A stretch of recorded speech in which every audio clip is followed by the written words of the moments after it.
students. So now we are going to start about the new chapters, chapter 7, public sector, private sector and global enterprises. Okay.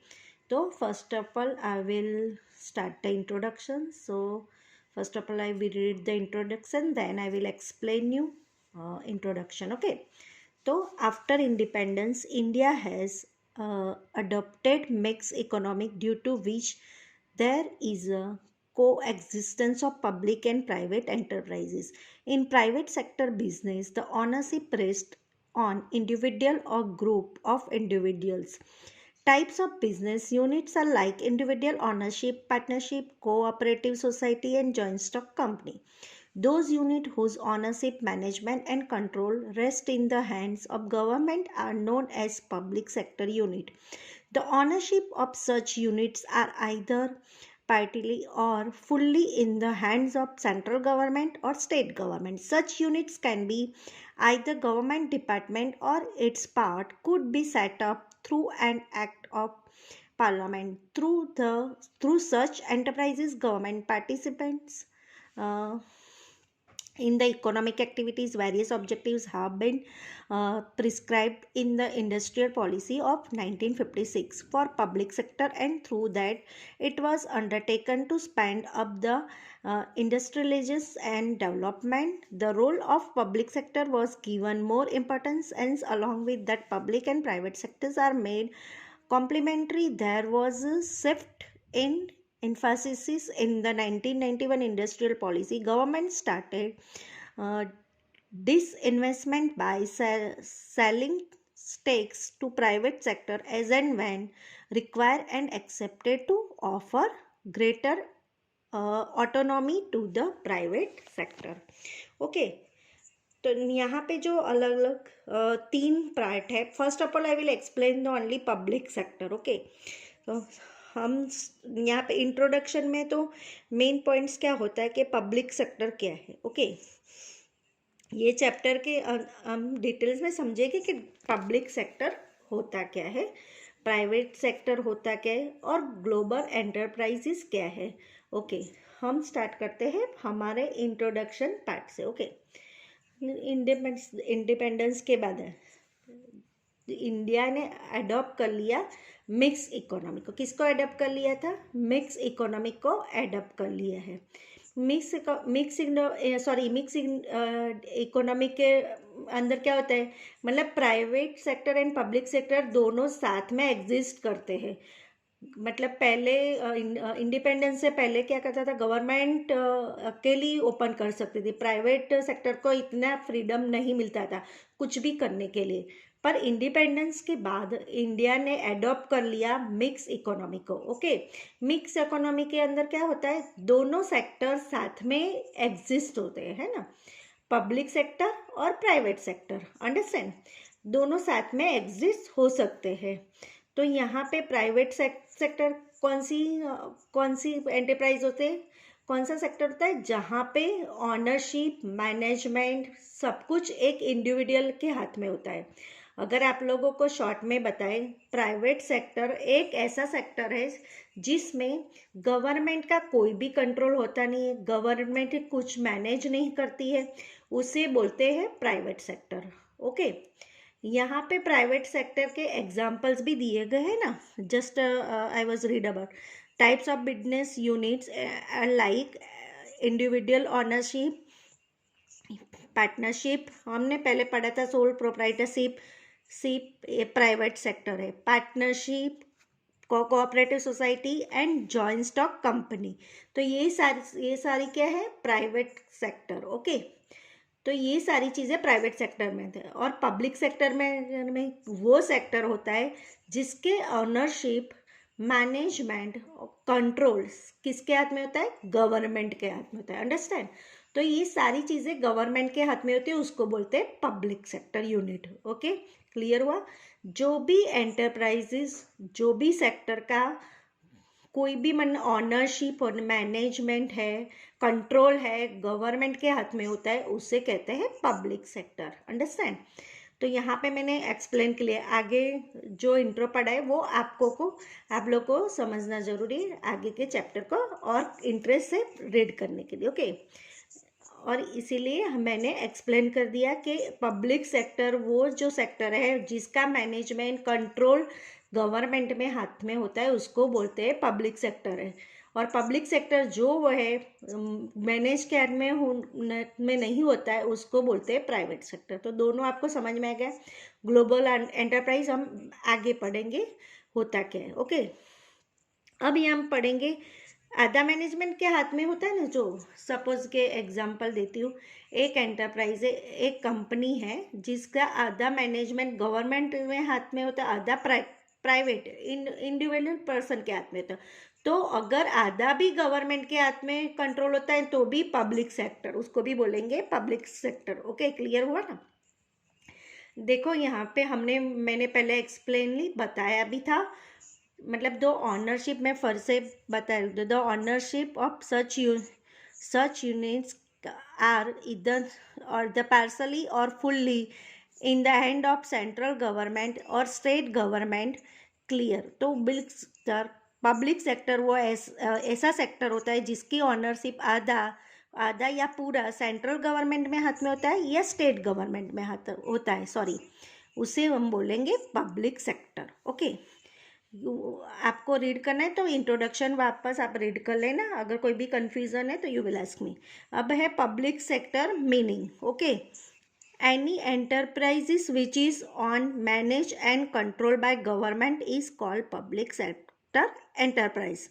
तो यहाँ पे उसका meaning भी वही है, मतलब कोई भी ऑनर होता है, मतलब एंटरप्राइज होती है गवर्नमेंट के हाथ में होता है तो उसको बोलते हैं public enterprise, public sector enterprise. कोई भी एंटरप्राइज जो गवर्नमेंट के ओन कर रही है, गवर्नमेंट मैनेज कर रही है, गवर्नमेंट कंट्रोल कर रही है, तो उसको बोलते हैं पब्लिक सेक्टर एंटरप्राइज। क्या बोलते हैं? पब्लिक सेक्टर मतलब पब्लिक सेक्टर एंटरप्राइज क्या होता है, तो आपको यही बताना है कि जो वो एंटरप्राइज होते हैं जी गवर्नमेंट मैनेज कर रही है, जिसे गवर्नमेंट कंट्रोल कर रही है, उसे बोलते हैं पब्लिक सेक्टर एंटरप्राइज। ओके, अब उसके कैरेक्टरिस्टिक्स है, उसमें फर्स्ट पब्लिक सेक्टर के कैरेक्टरिस्टिक्स है, फर्स्ट है establishment of basic industries. Okay, the basic objective of setting up public sector enterprise, मतलब बेसिक इंफ्रास्ट्रक्चर फैसिलिटी करे। पब्लिक सेक्टर चाहती है कि बेसिक इंफ्रास्ट्रक्चर पब्लिक जो बाकी की इंडस्ट्रीज है उसका ग्रोथ हो। तो इसीलिए उन इंडिपेंडेंस के तुरंत ही इम्पॉसिबल प्राइवेट एंटरप्राइज था इनको ज़्यादा से ज़्यादा सा कैपिटल इन्वेस्ट कर सके इंडस्ट्रीज़ के अंदर। क्या होता, जब भी प्राइवेट सेक्टर इन्वेस्ट कर रही थी उतना उनको स्टार्टिंग में रिटर्न नहीं मिल रहा था, तो प्राइवेट सेक्टर इंटरेस्टेड नहीं थे इंडस्ट्री के अंदर इन्वेस्ट करने के लिए। इंडस्ट्री को इन्वेस्ट करने के लिए किसने किया? गवर्नमेंट ने इन्वेस्ट किया कि पब्लिक सेक्टर ने इन्वेस्ट किया। क्यों इन्वेस्ट किया? क्योंकि बाकी की जो इंडस्ट्रीज है, छोटी मोटी इंडस्ट्रीज है, उनका ग्रोथ हो, इसीलिए पब्लिक इन्वेस्टमेंट हुआ, मतलब इन्वेस्ट किया। प्राइवेट सेक्टर गवर्नमेंट ने इन्वेस्ट किया तो फिर उसने पब्लिक काम को मतलब इस्टेब्लिश वॉज बेसिक इंडस्ट्रीज, मतलब एस्टेब्लिश कहाँ से स्टार्ट हुआ? पब्लिक सेक्टर से स्टार्ट हुई। ओके, फिर हम पढ़ेंगे सेकंड। ओके, तो मैंने एस्टेब्लिश ऑफ बेसिक इंडस्ट्रीज के बारे में आपको बता दिया है ना। अब सेकंड है elimination of monopoly, when government owns industries private monopoly vanishes. Okay, तो आपको मोनोपोली का मतलब तो समझा। मोनोपोली मतलब government own industries, private monopoly है ना। तो गवर्नमेंट इंडस्ट्रीज पे मैनेज करना स्टार्ट किया तो प्राइवेट मोनोपोली ख़त्म हो गई, है ना। मोनोपोली का मतलब क्या होता है? आप लोग इकोनॉमिक में पढ़ चुके हैं, तो फिर आपको first of all I will explain. Monopoly मतलब ऐसा एक का मार्केट जहाँ पे एक ही सेलर हो, कुछ परचेज करना और कोई ऑप्शन नहीं था, वही एक ही शॉप होते, सेलरों पे ही आपको पास से जाना पड़ेगा और उसी हिसाब से परचेज करना पड़ेगा। आपने इसका क्लियरली इकोनॉमिक में पढ़ा हुआ है। तो यहाँ पे कोई भी मोनोपोली ख़त्म हो जाएगी अगर गवर्नमेंट ने इंडस्ट्रीज पे कंट्रोल स्टार्ट कर दिया, तो यहाँ प्राइवेट मोनोपोली ख़त्म हो जाएगी। क्लियर हुआ? इससे प्राइवेट राज चल रहा था वो ख़त्म हो जाएगा। थर्ड है हो गया, और उसके बैलेंस रीजनल डेवलपमेंट। तो थर्ड हम पढ़ेंगे कि private enterprises are not interested in investing in backward areas, and government can play an important role in developing backward areas. For example, government invested Rubaleco, Bokaro, Bhilai, etc. in iron and steel industries and development such as backward areas. मतलब जब भी regional development की बात है, मतलब balance करने के लिए, तो उस टाइम पे private enterprise are not interest. मतलब प्राइवेट एंटरप्राइज क्यों इंटरेस्ट नहीं हो रही थी? क्योंकि यहाँ पे जो बैकवर्ड एरिया था, तो उन लोगों को यहाँ से उनका प्राइवेट सेक्टर एंटरप्राइज का मोटिव क्या होता है? प्रॉफिट कमाना। मतलब जैसे प्रॉफिट मिलता है वही वो लोग इन्वेस्ट करते। पर गवर्नमेंट का मोटिव ऐसा नहीं होता। गवर्नमेंट का मोटिव क्या होता है? उनका जो बैकवर्ड एरिया में डेवलपिंग करना है, मतलब प्रॉफिट कमाना। तो उनका पहले के ज़माने में उनका ऐसा था कि लॉस भले हो पर दूसरे को मतलब रोल में डेवलपिंग, मतलब बैकवर्ड एरिया में ग्रोथ हो। तो ये रीजनल डेवलपमेंट, इसीलिए बैलेंस रीजनल डेवलपमेंट उन्होंने किया, गवर्नमेंट ने, पब्लिक सेक्टर ने। क्योंकि कभी एक जगह पे डेवलपमेंट एस्टेब्लिश हो एरिया है, तो उसी में अगर उसकी कंपनी में दूसरी जगह पे कुछ भी डेवलप नहीं होती है, उसको बोलते हैं बैकवर्ड एरिया। क्योंकि एक ही जगह पे इंडिया में एक प्लेस इतनी डेवलपमेंट है और दूसरी कोई प्लेस डेवलपमेंट है ही नहीं। क्योंकि जो प्लेस डेवलप्ड है वहाँ पे इंडस्ट्रीज होगी, वहाँ पे कमाने के बहुत सारे सोर्सेज होंगे, वो प्लेस डेवलप्ड है। ओके, यहाँ पे जो भी प्राइवेट एंटरप्राइज है वो इंटरेस्ट इन बैकवर्ड एरिया में इन्वेस्ट करने के लिए, है ना। प्राइवेट सेक्टर बैकवर्ड एरिया में इन्वेस्ट करने के लिए रेडी ही नहीं होती है, क्योंकि उनको लगता है कि उनका मोटिव प्रॉफिट है। क्योंकि इनको गवर्नमेंट ही प्ले करेगा, ऊपर पे गवर्नमेंट रोल ही पे करेगा कि इम्पोर्टेंट रोल प्ले करते कहे बैकवर्ड एरिया में डेवलप करने के लिए। ओके, क्योंकि for example government invested in रोकेला, बोकारो, भिलाई एट्सेट्रा। वहाँ पे उन्होंने iron and steel industries and develop such backward area. मतलब वहाँ पे गवर्नमेंट ने इन जगह पे इन्वेस्ट किया है, इन बैकवर्ड एरिया को डेवलप किया है, उनको आयरन और स्टील की इंडस्ट्रीज ओपन की है और डेवलप किया है। और ऑब्जेक्टिव ऑफ सोशल वेलफेयर, उसके बाद 4th नंबर का पॉइंट है objective of social welfare. Generally the objective of private sector is a maximize profit, while public sector aims at achieving social welfare along with the maximizing profit. All sections of society receive benefit from public sector without any discriminations. By the speeding up industrialization, basic industries are set up, and through that the entire society will attain welfare. Okay, तो यहाँ पे main point क्या होता है कि private sector objective होता है profit को बढ़ाने के लिए, है ना। पब्लिक सेक्टर का ऑब्जेक्टिव होता है, पब्लिक सेक्टर का एम होता है सोशल वेलफेयर अचीव करने का और प्रॉफिट मैक्सिमाइज करने का। ओके, प्रॉफिट मैक्सिमाइज के साथ साथ उन्हें सोसाइटी का भला करना। ओके, प्राइवेट सेक्टर क्या चाहता है कि किसी में उसका प्रॉफिट इंक्रीज हो, बट पब्लिक सेक्टर क्या चाहता है कि प्रॉफिट के साथ साथ उस सोसाइटी का भी भला हो। तो वो सारी चीज़ कौन चाहती है? Public sector. मतलब public sector without any discrimination. Okay, by speeding up industrial basis in industries are set up, and through that the entire society will attain welfare. Okay, clear हुआ? अब सोसाइटी का हर एक सेक्शन पब्लिक सेक्टर का benefit receive कर रहा है without any discrimination. Okay, उसके बाद क्लियर हुआ। उसके बाद आएगा लो लेवल ऑफ प्रॉफिट्स। क्या है लो लेवल ऑफ प्रॉफिट? मतलब यहाँ पे क्या आएगा, public sector provide services at very low level of profit in the early years even if public sector incurred losses government has accepted, but after 1991 policy change led and expectations that public sector should also earn normal profit. Okay, यहाँ पे low level पे profit होता है, public sector service provide करती है कम level के profit के, वो नहीं चाहती कि उसका ज़्यादा प्रॉफिट हो, वो चाहती है कि प्रॉफिट हो साथ में भला भी हो, मतलब पब्लिक का भला भी हो। पब्लिक सेक्टर सर्विसेज प्रोवाइड करता है, कम प्रॉफिट में सर्विसेज प्रोवाइड करता है। पहले क्या होता है, पब्लिक सेक्टर लॉस भी इनकर कर ले, लॉस भी हो जाए ना, तो भी गवर्नमेंट एक्सेप्ट कर लेता था।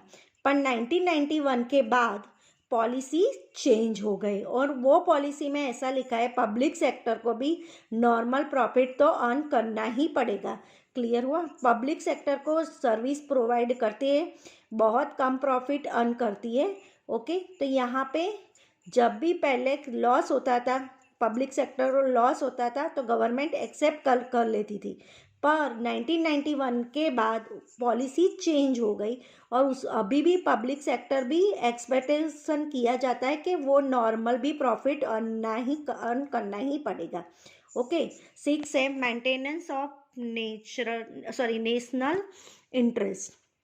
Public sector is more suited for the protection of the national interest. For example, the production of defense equipment is done by the government. Okay, तो यहाँ पे जो होता है पब्लिक सेक्टर का more suitable for protection of the national interest.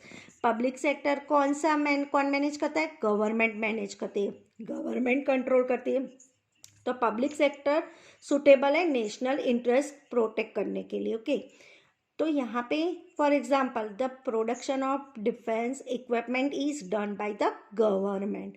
मतलब जो भी डिफेंस इक्विपमेंट होते किसके हाथ में है? गवर्नमेंट के हाथ में है, पब्लिक सेक्टर के हाथ में है। ओके, 7th है generation of employment opportunities. Okay, तो डेवलपिंग पब्लिक सेक्टर एंटरप्राइजेस से एम्प्लॉयमेंट अपॉर्चुनिटी जनरेट होती है। कैसे कैसे अपॉर्चुनिटीज जनरेट होते हैं? Developing country like India which is highly populated should have priority for employment generation when investment of public sector increase related industries also develop and that leads to employment generation. Okay, तो यहाँ पे क्या बोल रही है कि जो developing country India क्या है? डेवलपिंग कंट्री है जहाँ पे बहुत सारा पॉपुलेशन है, तो ज़्यादा पॉपुलेशन है तो ज़्यादा एम्प्लॉयमेंट अपॉर्चुनिटीज़ भी होनी चाहिए। ओके, तो जितना भी पब्लिक सेक्टर इन्वेस्ट करेगा इतना ही डेवलपमेंट होगा, उतनी इंडस्ट्री डेवलपमेंट होगी और इन्वेस्टमेंट भी इंक्रीज होगा।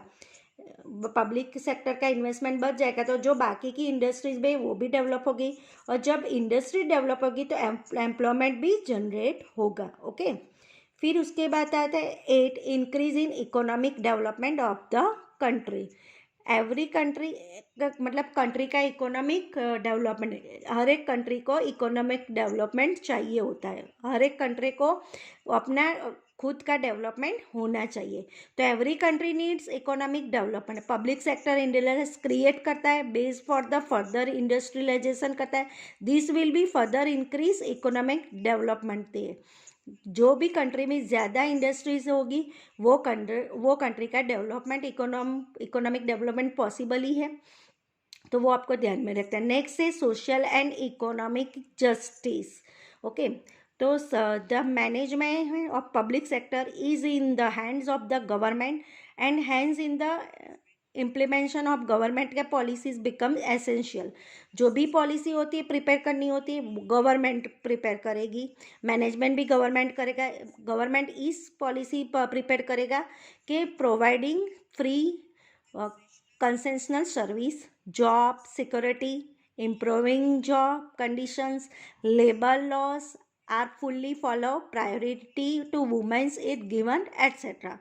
This help public sector to provide social justice in better way. Okay, जब भी गवर्नमेंट पॉलिसी प्रिपेयर करती है तो इस तरीके से प्रिपेयर करता है कि कोई भी वूमन को प्रायोरिटी मिले, जॉब सिक्योरिटी मिलनी चाहिए, जहाँ पे जॉब करे वो कंडीशन अच्छी होनी चाहिए, लेबर लॉ भी फुल्ली फॉलो होना चाहिए। इस टाइप की पॉलिसी को गवर्नमेंट बनाती है। गवर्नमेंट इस टाइप की पॉलिसी बनाता है तो वो हेल्प करता है सोशल जस्टिस को, एक टाइप का प्रोवाइड करता है, एक टाइप की पॉलिसी प्रोवाइड करती है social justice in a better way. Okay, and last है ideal wages and facilities of for employees. As the ownership of public sector rests with the government, they pay decent wages to the workers. Okay, as a ownership of the public rests with the government, they pay जो public sector की government है, जो government के पास है, वो decent wages पे करता है। ओके, अच्छे वेजेस पे करता है, जितना पे करना चाहे उतना पे करता है। ओके, डिसेंट वेजेस पे करता है। We can see better facility given to employees of public sector. हमने देखा भी है कि पब्लिक सेक्टर के जो एम्प्लॉयज़ है उन बेटर फैसिलिटी मिलती है as again private sector employees and strives to become an ideal employer. मतलब प्राइवेट सेक्टर से ज़्यादा मिलती है ना। हमने देखा भी है कि पब्लिक सेक्टर में एम्प्लॉयज़ काम करते हैं उनको ज़्यादा अच्छी फैसिलिटी मिलती है प्राइवेट सेक्टर की कंपेयर में। तो ये सब कैरेक्टरिस्टिक थी ये पब्लिक सेक्टर की। आप लोगों को कोई भी प्रॉब्लम है तो यू विल आस्क मी, आपको रीड करना है। ओके स्टूडेंट्स, तो यहाँ पे next video I will explain the nature of public sector. Thank you.